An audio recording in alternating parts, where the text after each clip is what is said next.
Hello বন্ধুরা, নমস্কার। তোমরা কেমন আছো? আশা করি ভালো আছো, সুস্থ আছো। আমিও ভালো আছি। স্বপ্না ফ্যামিলি বলকে সবাইকে স্বাগত। যে যেখান থেকে আমার ভিডিওটা দেখছো সবাইকে অসংখ্য অসংখ্য ধন্যবাদ। দেখো, আজকে কোনো ব্লগ ভিডিও নিয়ে আসিনি, আজকে একটা রেসিপি শেয়ার করব তোমাদের সঙ্গে। দেখতেই পারছো, এটা হচ্ছে কচুর ফুল। কচুর ফুলের একটা রেসিপি শেয়ার করব, সেটা হলো কচুর ফুলের ভর্তা। দেখো, আমি কচুর ফুলের ভর্তা কিভাবে রান্না করি তোমাদের সঙ্গে সম্পূর্ণটুকু শেয়ার করব। স্কিপ করবে না ভিডিওটা, সম্পূর্ণ ভিডিওটা দেখো, না হলে কিছুই বুঝতে পারবে না। আর সবাই জানো এখন কচুর ফুলেরই সিজন, এই টাইমটা নতুন কচুর ফুল বেরিয়েছে। দেখো, আমি কচুর ফুল দিয়ে কীভাবে একটা রেসিপি তোমাদের দেখাচ্ছি। আশা করি তোমাদের সবার ভালো লাগবে, আর খেতেও ভীষণই টেস্টি হয় রেসিপিটা। সত্যি অসাধারণ রেসিপি। ঘরে থাকা জিনিস দিয়ে এই রেসিপিটা হয়ে যায়, মানে কোনো ঝামেলা ছাড়াই। দেখো, আর কচুর ফুলটাও কিন্তু সবসময় আমাদের আমরা গ্রামে যারা থাকি তারা কিন্তু সবসময় পাশাপাশি থাকেই কচুর ফুলটা। আর এটা রাস্তার পাশে যে কচুগুলো হয় ওগুলোর ফুল না, এটা হচ্ছে আমার জ্যাঠা শ্বশুররা কচু বুনেছে, ওখান থেকে আমি কচুর ফুলটা নিয়ে আসলাম। দেখো, একদম টাটকা টাটকা কচুর ফুল নিয়ে আসলাম। দেখো, আমি কেটে নিচ্ছি, কীভাবে কাটবো কচুর ফুলটা ওটাও তোমাদের একটু দেখিয়ে দেই। অনেকেই জানো না কচুর ফুল কাটতে। যারা গ্রামে থাকো তারা অবশ্যই জানো, যারা শহরে থাকো অনেকেই জানে না হয়তো।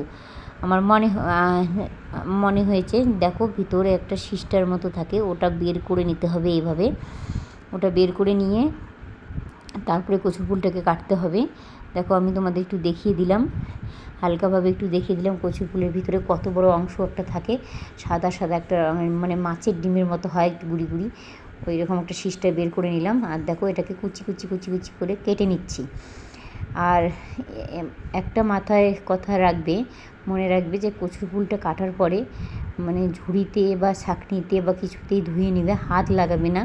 হাত লাগালে কোনো সময় হাতে লেগে যায় কচুর ফুল। সবাই বলে মুখে ধরে, হাতে লাগে, এরকম বলে।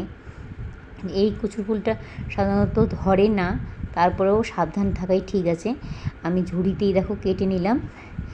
এটা ঝুড়িতেই আমি জল দিয়ে এটা ধুয়ে নেব, তাহলে আর হাতে লাগার কোনো একটা চান্স থাকে না। আর কোনো সময় অনেকে বলে হাতে লাগে, তার জন্য বললাম কথাটা।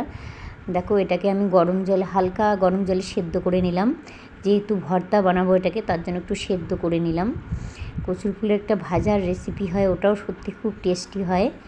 আর কি লাগবে কচুর ফুলের ভর্তাটা রান্না করতে তোমাদের একটু দেখিয়ে দেই। দেখো, এখানে রসুন নিয়েছি একটা, আর শুকটি মাছ নিয়েছি দুটো, আর কাঁচা লঙ্কা। আর কাঁচা লঙ্কাটা তোমরা ঝাল যেরকম যারা খাও সেইভাবেই দিবে। আর ভর্তাটাতে একটু লঙ্কাটা বেশি দিলেই ভালো লাগে খেতে। আর যদি মুখে ধরার কোনো একটা ব্যাপার থাকে সেটাও ধরে না ঝালটা বেশি হলে, ওই জন্য আমি লঙ্কাটা একটু বেশি করে দিয়েছি। আর এখানে দুটো শ্যাতকই মাছের শুটকি মাছ নিয়েছি, ছোট দেখে।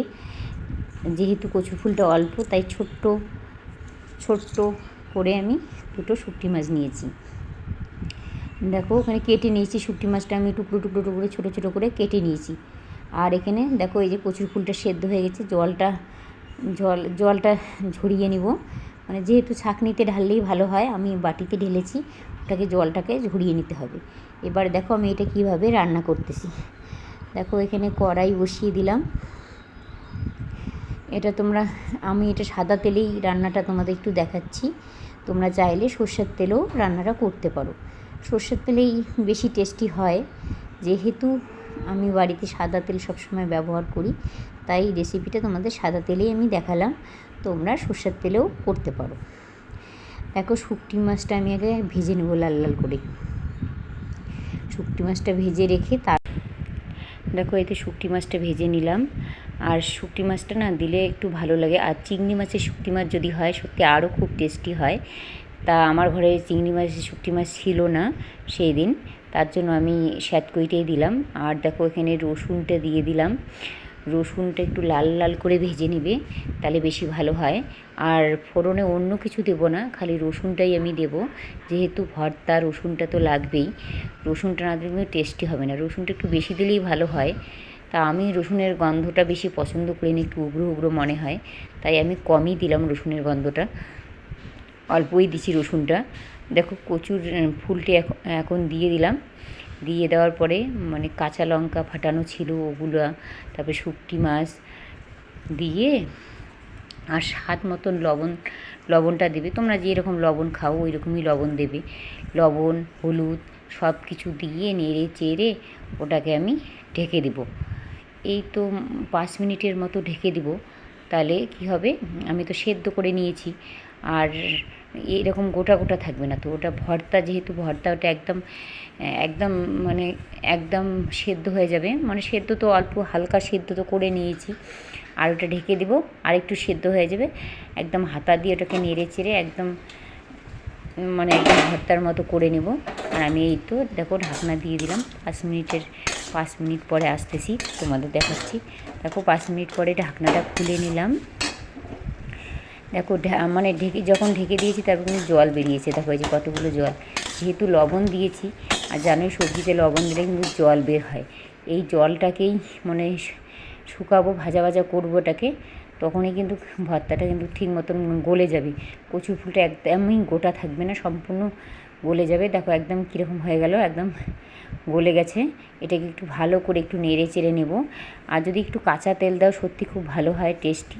যেহেতু আমার ঘরে সর্ষের তেল নেই তার জন্য আমি কাঁচা তেলটা দিব না। সাদা তেল কাঁচা তেল খেতে ভালো লাগে না, তার জন্য। আর তোমরা চাইলে সর্ষের তেলটা দিবে না, মানে নামানোর পরে যখন বাটিতে একটা পাত্রে রাখলে তারপর একটু সর্ষের তেল উপর থেকে ছড়ায় দিবে, সত্যি খেতে বেশি ভালো লাগে। আমি সর্ষের তেলের গন্ধটা পছন্দ করি, তাই আমার খুব ভালো লাগে। চাইলে তোমরা দিতে পারো, এটা অপশনাল, দিতেও পারো না দিতেও পারো। দেখো আমার কিন্তু হয়ে গেছে, আমি গ্যাসটা বন্ধ করে দিলাম। এটাকে করে একটা পাত্রে ঢেলে নিব, তারপর তোমাদের দেখাচ্ছি। আর সত্যি আমি এটা ভীষণই ভালোবাসি। আমি আগে কিন্তু খেতামই না, শ্বশুরবাড়িতে এসেই খাওয়া শিখলাম। সত্যি খুব ভালো লাগে। আমার জেঠিমা শাশুড়িদের কাছ থেকে খেয়ে সত্যি খুব ভীষণই ভালো লেগেছে। বাড়িতে তোমরা অবশ্যই ট্রাই করবে, দেখো কত সুন্দর হয়েছে। তাহলে আজকের ভিডিওটা এখানেই শেষ করলাম, আবার দেখা হবে পরবর্তী কোনো ভিডিওতে। সবাই ভালো থেকো, সুস্থ থেকো। প্রচণ্ড গরম পড়েছে, সাবধানে থাকবে। আর আমার তো প্রচণ্ড গরম এই টাইমটা, আমি তাও তোমাদেরও বলছি। ঠিক আছে বন্ধুরা, আজকের মতো টাটা।